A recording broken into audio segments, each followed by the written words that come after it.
नमस्कार दोस्तों, हमारे यूट्यूब चैनल पर आपका स्वागत है, हार्दिक अभिनंदन है। हरियाणा करंट अफेयर की सीरीज़ का पार्ट 7 आज हम आपके साथ में डिस्कस करेंगे और जल्द ही हरियाणा ग्रुप डी के एग्ज़ाम की तैयारी से संबंधित जो रीजनिंग की क्लासेज हैं वो जल्द ही अपलोड कर दी जाएंगी। यदि आप चाहते हो कि हम अन्य सब्जेक्ट की जल्द से जल्द वीडियो यूट्यूब के ऊपर आपको प्रोवाइड करें, तो आप जल्दी से जल्दी हमारे साथ जुड़ जाइए, अपने दोस्तों को साथ हमारे साथ जोड़िए, क्योंकि आपका जोश जुनून जज्बा है वो हमारी टीम को वर्क करने के लिए एक जुनून और जज्बा हमारी टीम के अंदर पैदा करता है और उनकी भी फिर लगन जो निष्ठा है वो बढ़ जाती है। तो आप हमारे साथ सहयोग कीजिए और हम आपके लिए जो कंटेंट है वो लेके आ रहे हैं जल्द ही, और जल्द ही आपका एग्ज़ाम के अंदर सिलेक्शन भी होने वाला है। तो चलिए ज़्यादा बातचीत नहीं करते हैं और हमारे पहले पर्सन की तरफ हम चलते हैं। तो आज का हमारा जो पहला पर्सन है, HLDB का फुल फॉर्म क्या होगा? HLDB का जो फुल फॉर्म है वो क्या होगा? तो इसका जो फुल फॉर्म है वो Haryana live stock development board है, यानी ऑप्शन बी हमारा सही जवाब होगा। Haryana live stock development board है, HLDB का फुल फॉर्म होगा। अगला प्रश्न है हमारा, हरियाणा खादी व ग्राम उद्योग बोर्ड का अध्यक्ष कौन नियुक्त हुआ है? ऑप्शन है हमारे पास अरविंद यादव, राजेंद्र लिटानी, नितिन यादव, सुमित राणा। इनमें से जो हमारा ऑप्शन सही है वो हमारा ऑप्शन बी है। राजेंद्र लिटानी जी जो हैं उनको खादी व ग्राम उद्योग बोर्ड का अध्यक्ष है वो नियुक्त किया गया है। अगला हमारा जो प्रश्न है, झज्जर में स्थित जहां आरा बाग स्टेडियम का नाम बदलकर क्या किया जाएगा? यानी झज्जर के अंदर कौन सा स्टेडियम है? जहां आरा बाग स्टेडियम है। और जहां आरा बाग स्टेडियम कहाँ पे है? झज्जर में है। अब इसका नाम बदल के क्या किया जा रहा है? तो इसका नाम बदलकर अब महर्षि दयानंद सरस्वती स्टेडियम किया जा रहा है, यानी ऑप्शन ए हमारा सही जवाब है। अगला हमारा प्रश्न, अंतर्राष्ट्रीय स्तर का वार हीरोज फुटबॉल स्टेडियम किस जिले में बनाया जा रहा है? अंतर्राष्ट्रीय स्तर का होगा यह जो स्टेडियम है, वार हीरोज फुटबॉल स्टेडियम जो है वो अंतर्राष्ट्रीय स्तर का स्टेडियम होगा। और यह कहाँ पे बनाया जा रहा है? ऑप्शन है हमारे पास हिसार, फरीदाबाद, अम्बाला, पंचकुला। तो सही जवाब है इसका अम्बाला के अंदर यह है वार हीरोज फुटबॉल स्टेडियम बनाया जा रहा है। अगला जो हमारा प्रश्न, दिव्यांग खिलाड़ियों के लिए पहला स्टेडियम कहाँ बनाया जाएगा? वो वार हीरोज फुटबॉल स्टेडियम था जो कि कहाँ पे था? हमारा अम्बाला के अंदर। और यहाँ पे दिव्यांग खिलाड़ियों के लिए पहला स्टेडियम कहाँ बनाया जाएगा इसकी बात हो रही है। तो ऑप्शन है हमारे पास करनाल, दौलताबाद, पटौदी और पंचकुला। तो इनमें से कौन सा ऑप्शन जो है हमारा सही है? तो ऑप्शन हमारा है वो दौलताबाद, यानी बी ऑप्शन हमारा सही जवाब होगा। दौलताबाद जो कि कहाँ पे है? गुरुग्राम के अंदर यह स्थित है। अगला जो हमारा प्रश्न है, अंतर्राष्ट्रीय हैबिटेट सेंटर की स्थापना किस जिले में की जाएगी? अंतर्राष्ट्रीय हैबिटेट सेंटर की जो स्थापना है वो कहाँ पे की जाएगी? तो यह जो स्थापना है वो सॉरी गलत है, इनमें अम्बाला नहीं आएगा, यहाँ पे आना चाहिए था हमारा पंचकुला। तो कहाँ पे की जा रही है? वो की जा रही है पंचकुला के अंदर अंतर्राष्ट्रीय हैबिटेट सेंटर की स्थापना की जा रही है। अगला जो हमारा प्रश्न है, भारत के पहले विश्व शांति केंद्र वर्ल्ड पीस सेंटर की स्थापना किस जिले में की जा रही है? देखिए, विश्व शांति केंद्र और भारत का पहला केंद्र होगा यह विश्व शांति केंद्र, जिसकी स्थापना हरियाणा के अंदर हो रही है।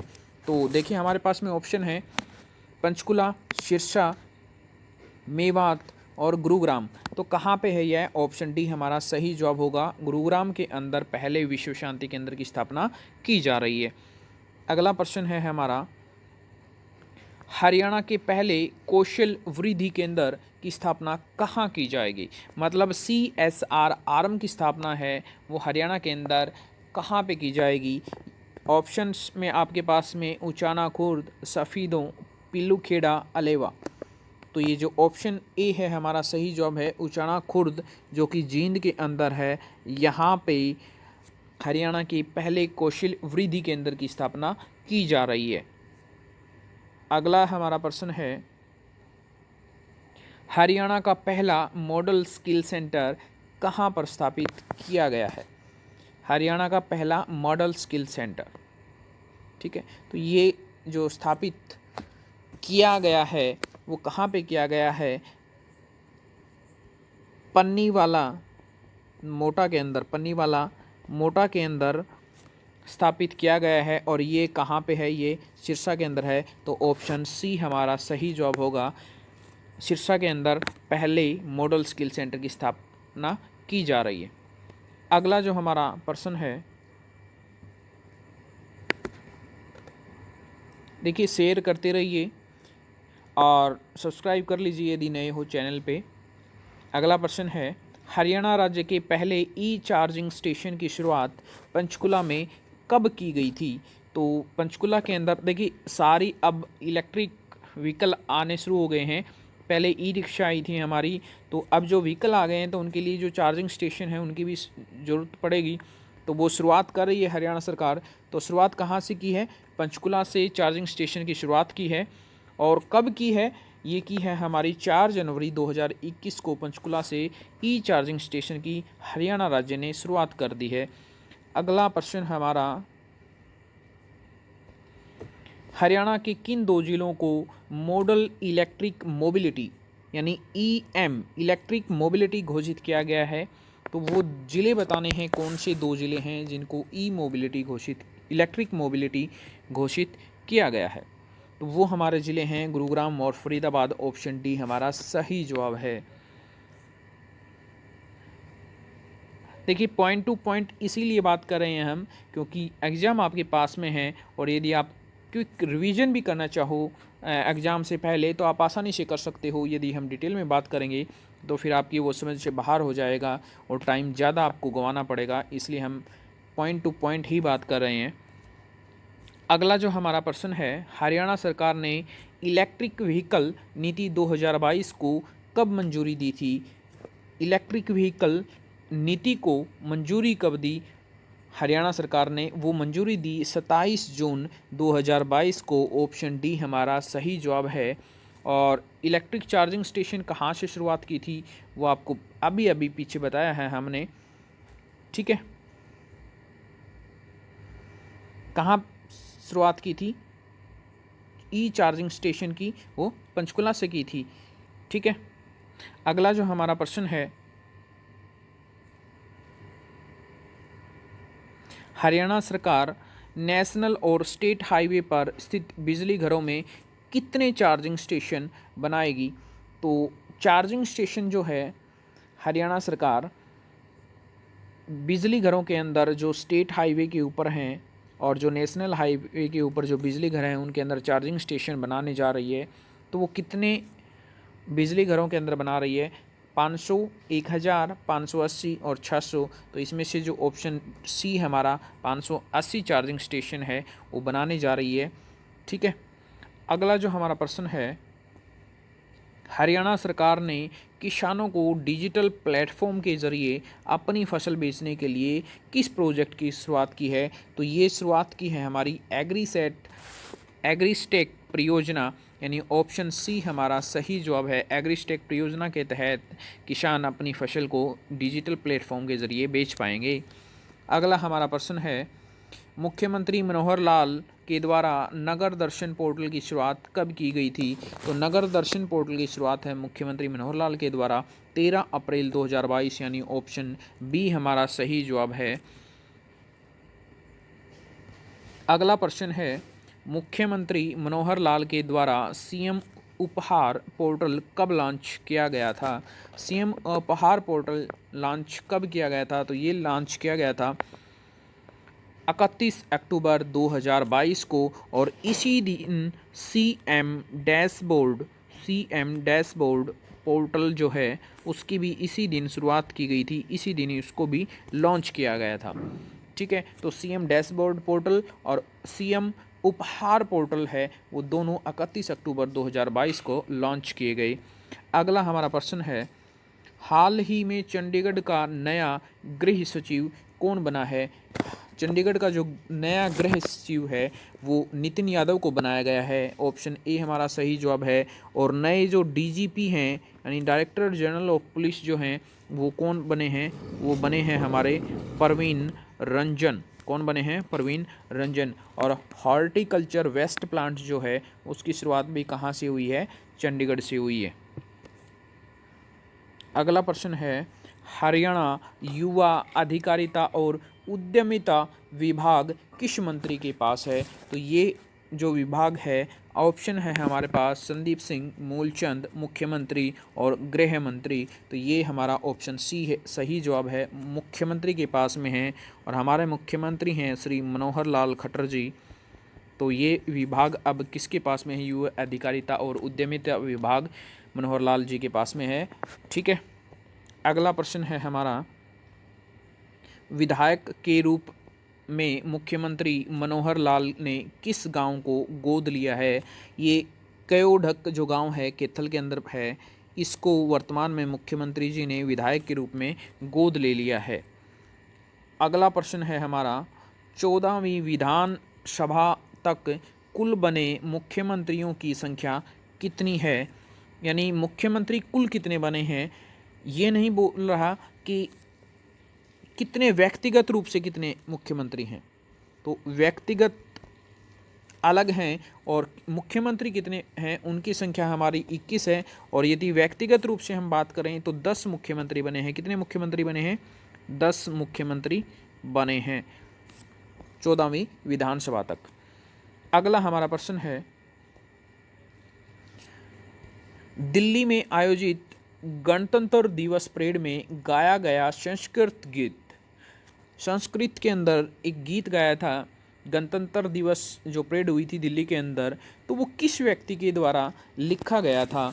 तो वो हमारे पास में ऑप्शन दिए हुए हैं, परवीन रंजन, सत्यदेव वर्मा, चांदराम, हरविंदर सिंह। तो हमारा ऑप्शन बी है, हमारा सही जवाब है, सत्यदेव वर्मा के द्वारा संस्कृत गीत है वो लिखा गया था, जो कि गणतंत्र दिवस परेड दिल्ली के अंदर गाया गया था। अगला हमारा प्रश्न है, गणतंत्र दिवस 2023 में हरियाणा की झांकी का थीम क्या था? देखिए, हरियाणा ने सर्वप्रथम है वो 2017 के अंदर भाग लिया था। और जो उस समय जो झांकी हरियाणा की थी उसका जो थीम था वो क्या था? बेटी बचाओ बेटी पढ़ाओ है, वो उस समय झांकी का थीम था हरियाणा का। फिर 2022 के अंदर जो थीम था, खेलों में नंबर 1 हरियाणा, यानी खेलों में नंबर 1 यह थीम रहा था हरियाणा की झांकी का। और 2023 के अंदर अंतर्राष्ट्रीय गीता जयंती महोत्सव और गीता संदेश हमारी हरियाणा की झांकी का थीम था। ठीक है, तो ऑप्शन सी हमारा सही जवाब है। अगला जो हमारा प्रश्न है, नेशनल सैंपल सर्वे ऑर्गेनाइजेशन के सर्वे के मुताबिक हरियाणा राज्य का प्रति किसान परिवार ऋण के हिसाब से देश में कौन सा स्थान है? मतलब हमारे जो किसान हैं वो ऋणी हैं, कर्जवान हैं, कर्जा है उनके ऊपर बहुत ज़्यादा। तो हमारा जो हरियाणा है वो किस स्थान के ऊपर है? 4th, 1st, 3rd, 2nd, यानी चौथे स्थान पे, पहले स्थान पे, तीसरे पे या दूसरे पे। तो हमारा हरियाणा है वो चौथे स्थान पे है। पहले स्थान पे जो है वो कौन है? पहले स्थान पे है वो आंध्र प्रदेश है। याद भी रह सकता है कि आंध्र प्रदेश किसानों की बुरी हालात किए हुए है। और जो औसतन जो किसान परिवार के ऊपर जो कर्ज है, औसतन जो कर्ज है, औसतन जो कर्ज की बात करें, औसतन कर्ज वो कितना है एक किसान परिवार के ऊपर? वो है हमारा 1.82 लाख रुपए है, वो औसतन एक परिवार के ऊपर, किसान परिवार के ऊपर कर्ज है। और औसतन यदि हम परिवार की मासिक आय की बात करें, मासिक आय है वो एक किसान परिवार की 22,841 रुपये है। ठीक है, ये उसकी मासिक आय है और औसतन जो कर्ज है वो 1.82 लाख रुपए का है। तो प्रति किसान की दृष्टि से देश के अंदर जो कर्जवान के मामले में जो हमारा स्थान है हरियाणा का, वो चौथा स्थान है। ऑप्शन ए हमारा सही जवाब है। अगला जो हमारा प्रश्न है, देश की कुल डीजीपी में हरियाणा का योगदान कितने प्रतिशत रहा है? डीजीपी यानी ग्रॉस डोमेस्टिक प्रोडक्ट। देखिए आजकल HSSC ज़्यादा फुल फॉर्म पूछती है, तो एक या दो क्वेश्चन आने की संभावना है फुल फॉर्म से, तो ध्यान में रखना जितनी भी आप फुल फॉर्म याद कर सकते हो, जितना भी आप देख सकते हो। और इसके अंदर जो हरियाणा का योगदान है वो 3.4% रहा है। ऑप्शन ए हमारा सही जवाब है, जो कि कितना है, 9.80 लाख करोड़ रुपए है। करोड़ रुपए इतना योगदान है वो हरियाणा कर रहा है। ठीक है, अगला हमारा प्रश्न, पराली से प्रदूषण रहित बिजली उत्पादन करने वाला देश का पहला ग्रीन एनर्जी पावर प्लांट कहाँ बनाया जाएगा? पराली पहले लोग ऐसे ही खेतों में जला देते थे, लेकिन अब उसका प्रयोग है वो बिजली उत्पादन में किया जाएगा। तो देश का पहला जो है, हमारे पूरे देश का पहला जो ग्रीन एनर्जी पावर प्लांट है वो कहाँ पे बनाया गया है? ऑप्शन है कोसली, गुशकानी, बेरी, रोहतक। तो ये हमारा ऑप्शन है, ऑप्शन ए हमारा सही है, कोसली के अंदर। और कोसली में कहाँ पे? खुर्शीद नगर गांव है, वहाँ पे इस प्लांट को बनाया गया है। अगला हमारा प्रश्न है, वर्तमान में हरियाणा के कृषि एवं पशुपालन मंत्री कौन हैं? तो वर्तमान में हरियाणा के कृषि एवं पशुपालन मंत्री जो हैं वो जयप्रकाश दलाल हैं, यानी जेपी दलाल भी बोल सकते हैं हम। जेपी दलाल हैं, जो कि लोहारू हलके से हैं।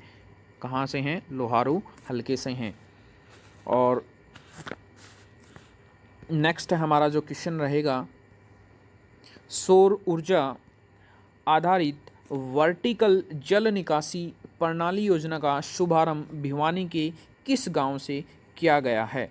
तो यह जो शुभारंभ किया गया है भिवानी के जुई, लोहारू, गुशकानी, देवसर, इन ऑप्शंस में से जो ऑप्शन सही है हमारा वो है ऑप्शन सी, गुशकानी है। वहाँ से सौर ऊर्जा आधारित वर्टिकल जल निकासी प्रणाली योजना का शुभारंभ किया गया है और गुशकानी भिवानी जिले का एक गांव है।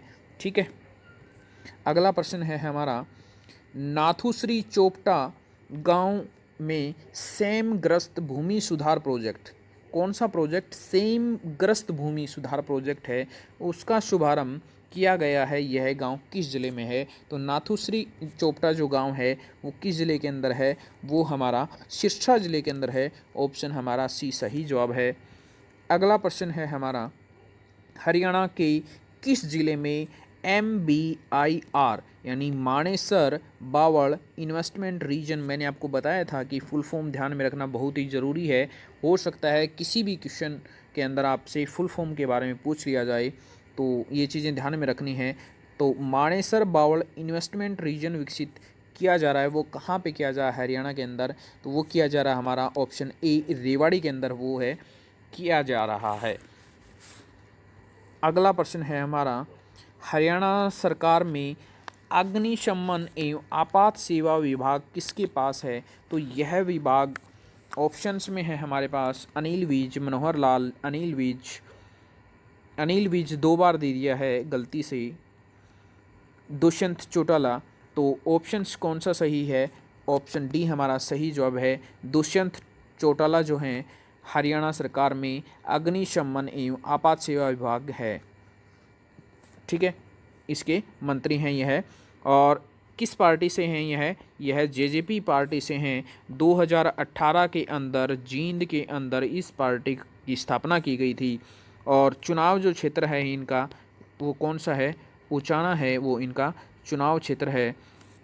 और ये जो उप मुख्यमंत्री बने हैं, कौन से उप मुख्यमंत्री बने हैं, ये 6वें उप मुख्यमंत्री बने हैं, उप मुख्यमंत्री बने हैं।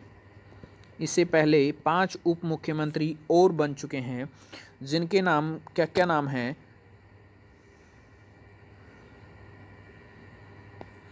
तो उनके नाम हैं चांदराम,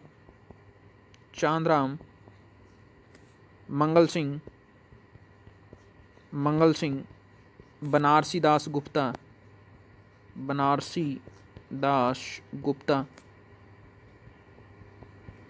हुकुम सिंह, और एक रह गए हमारे चंद्रमोहन। तो ये 5 हैं, 5 उप मुख्यमंत्री रहे हैं, चांदराम, मंगल सिंह, बनारसी दास गुप्ता, हुकुम सिंह, चंद्रमोहन, और छठे बने हैं हमारे दुष्यंत चौटाला, जिसके पास अग्निशमन एवं आपात सेवा विभाग है।